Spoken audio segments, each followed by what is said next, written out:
Well, I wasn't expecting that. 2020. A glitch in the system, a virus in the program, a panic of pandemic proportions. Headlines about hand washing suddenly read like laws from Leviticus. We sang happy birthday every single day, or our Father who art in heaven found we did have time to pray. New phrases like social distancing or self-isolation became part of the new language of the lockdown.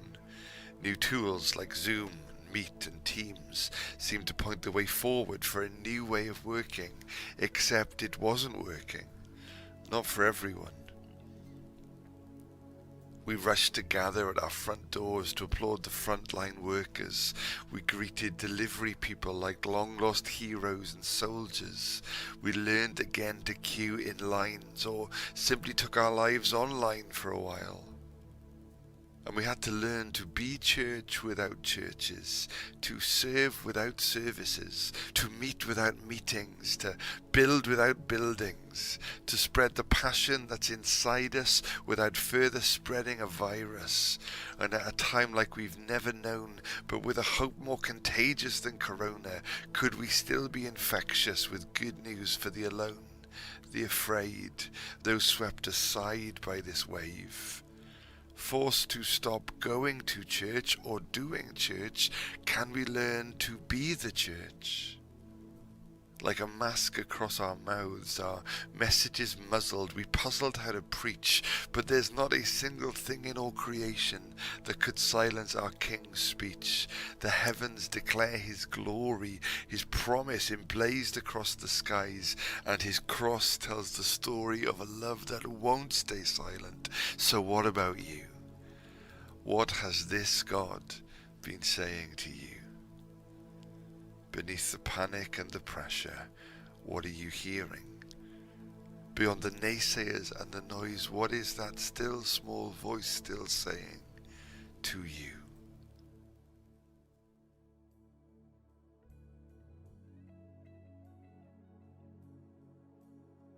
Hi, I'm Rosa Hunt. I'm the Minister of Salem Teg alongside John Birch, who's our Associate Minister.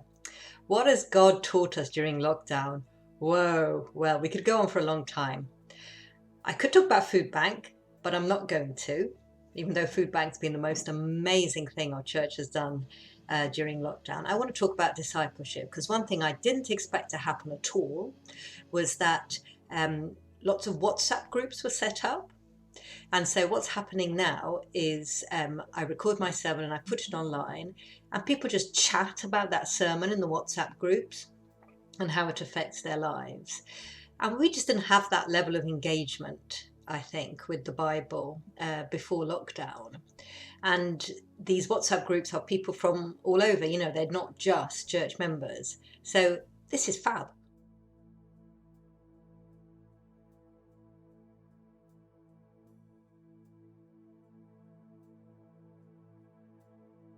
The one reassurance that I had throughout lockdown and at the start of the lockdown is that God really is faithful.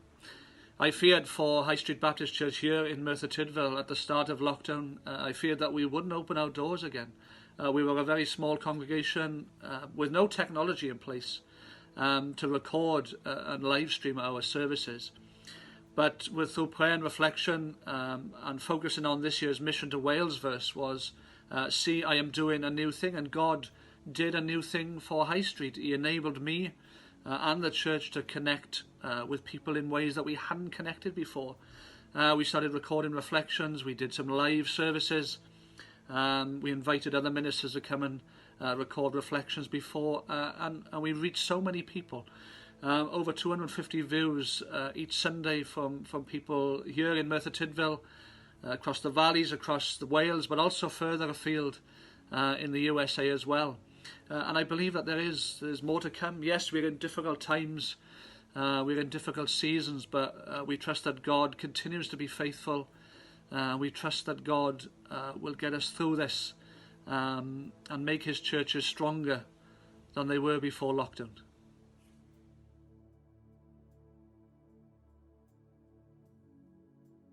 This is a time of great strangeness. Our usual way of life has gone out the window. to be replaced by an ever-changing new normal. The last few months have been unsettling in so many ways, several negative, but also some positive. We have been stretched and challenged to learn new ways and new skills, yes, but I believe God has been reminding us that He is in charge and not us, and encouraging us to deepen our trust in Him and to concentrate on the most important things in life. Surely this is a time to get to grips with the scripture in Luke 10, love the Lord your God with all your heart, with all your soul, with all your strength, and with all your mind, and your neighbour as yourself. It's a time for letting God out of the church building and taking Him to those in need, following the example of Jesus in ministering to the lost and the marginalised, the lonely and the isolated in our communities. I have long equated the words of Isaiah 61 regarding the broken-hearted, the prisoners, and the grieving, with so many folk living alone or in sheltered housing or care homes, held captive, as it were, far from family and friends. Is God showing us that it's time to do more for them?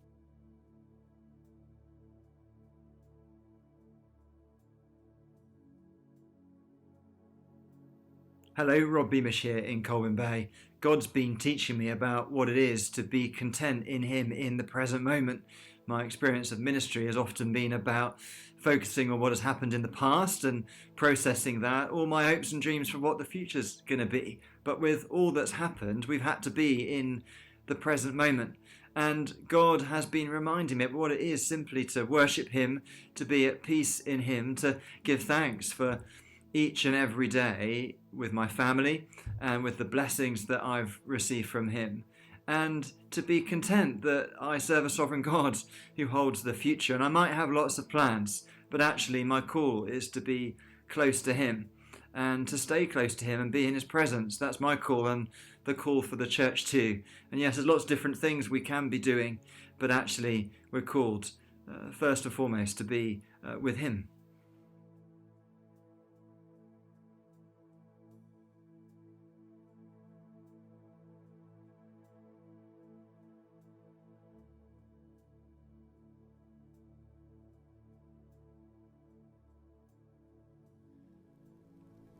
We weren't expecting this, but He wasn't taken by surprise. So what is the God of the unexpected, the God of the impossible, speaking into our lives?